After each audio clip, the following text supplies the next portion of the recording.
C'est vos parents, vos arrière-grands-parents, vos grands-parents. C'est des gens qui ne sont pas invisibles. Nous, on les voit. Alors, on y va.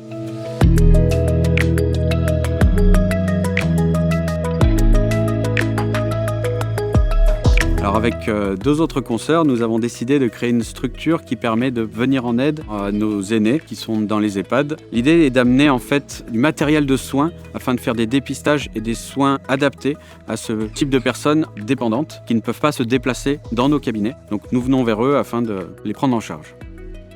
Donc là, on va voir un patient directement en chambre. Ça nous arrive souvent quand le patient ne peut pas venir directement à nous. C'est nous qui allons à son chevet. On va lui faire d'abord une consultation, donc un bilan pour faire un état des lieux.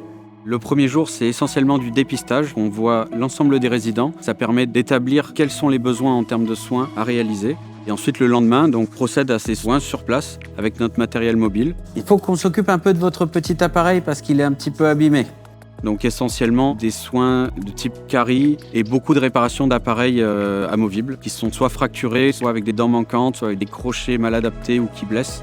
Ce qui m'a plu dans ce projet, c'est le fait d'aller vers les résidents. C'est un projet qui est un réel bénéfice, une réelle prise en compte de la personne âgée.